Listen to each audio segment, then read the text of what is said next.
تفصیلات میں ہم جاتے ہیں۔ ویل لکل ہمزۃ لمزہ، لعنت ہو، خرابی ہو، بربادی ہو، ہلاکت ہو اور برائی ہو۔ کئی معنی اس کے ویل کے آتے ہیں، یاد رکھیے عربی زبان میں، ٹھیک، جس میں سے ایک معنی یہ بھی آتا ہے کہ ویل جہنم کی ایک گھاٹی ہے۔ جہنم کی کئی گھاٹیاں جس میں مختلف عذاب کرنے، مختلف گناہ کرنے والوں کو مختلف عذابات ملیں گے۔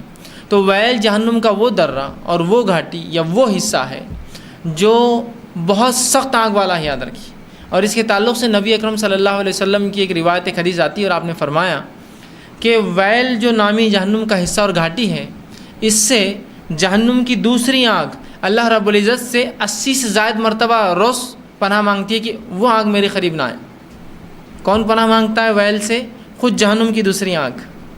اور اس کی دلیل ایک حدیث میں یوں بھی ملتی ہے، نبی اکرم صلی اللہ علیہ وسلم فرماتے ہیں جہنم جب دہکنے لگی، اس کو دہکایا ابھی بھی جا رہا ہے، تو اس کی ایک آنکھ کا حصہ دوسری آنکھ کو کھا جاتا تھا۔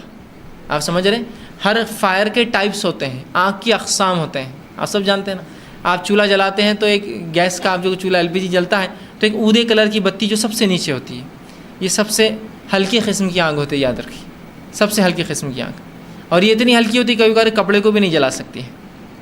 اس کا مشاہدہ کرنا ہے تو کبھی لائٹر ہوتا ہے نا آپ کا، لائٹر جو ہوتا ہے اس کے اوپر ایک دستی رکھیے ایک دم ٹائٹ کر کے اور اس کو سلگا دیجیے، آنکھ باہر آئیں گی، آپ کا دستی نہیں جلیں گی، اس لیے کہ وہ بلو کلر کا جو آنکھ کا جو سب سے ہلکا حصہ اس میں جلتا ہے شروعات میں لائٹر کے۔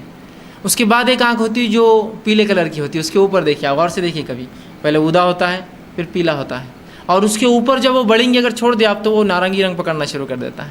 آنکھ کی اقسام ہیں، اقسام کے اعتبار سے اس کی گرمی کی تپش الگ الگ ہوتی ہے۔ جہنم کی آنکھ جو ہے وہ کالی ہے، مطلب اس کا لیول اتنا ہے، وہ جلتے جلتے اس لیول تک چلی جائیں گی کہ وہ بلیک ہو جائیں گی، اور اس کے اندر دھواں ہوگا بہت زبردست، جو انسانوں کو ظاہر سے دھواں بہت تکلیف دیتا ہے، آنکھ سے زیادہ کبھی کبھار تکلیف دھوئیں سے ہوتی ہے نا۔ تو بہرحال تو جو آپ سے فرماتے ہیں کہ جہنم کی ایک آنکھ دوسری آنکھ کو کھا جانے لگی اسی تپش کی وجہ سے، ایک اتنی گرم ہوتی ہے کہ دوسری کو ختم کر دے۔ تو اللہ کی جہنم نے اللہ سے پناہ مانگی اور کہا اللہ مجھے تھوڑی مہلت دی جائے، میرا ایک حصہ دوسرے حصے کو کھا جاتا ہے۔ تو اللہ نے کہا ٹھیک ہے، تجھے 2 سانس لینے کی مہلت دیتا ہوں، سال میں 2 سانس لیتی ہے جہنم، تاکہ اس سے کچھ اس کو راحت مل جائے اور ایک آنکھ دوسری آنکھ کو نہ کھائے۔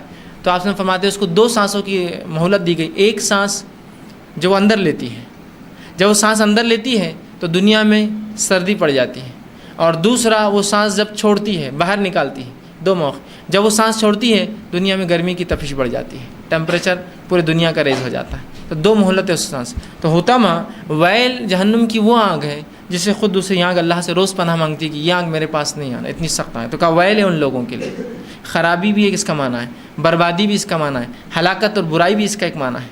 تو کہا ہلاکت ہے، بربادی ہے، خرابی ہے، ویل ہے جہنم کا وہ حصہ، اور برائی ہے اس شخص کے لیے۔ کس کے لیے؟ ہمزہ اور لمزہ۔ ہمزہ اور لمزہ کیا ہے؟ ہمزہ اور لمزہ کا ایک معنی جو مفسر لکھتے وہ یہ، کسی کے سامنے غیبت کرنا، مطلب عیب ٹٹولنا۔ جو سامنے عیب ٹٹولتا ہے وہ عیب کہلائے گا، اور جو پیچھے کرتا ہے وہ غیبت کہلاتا ہے۔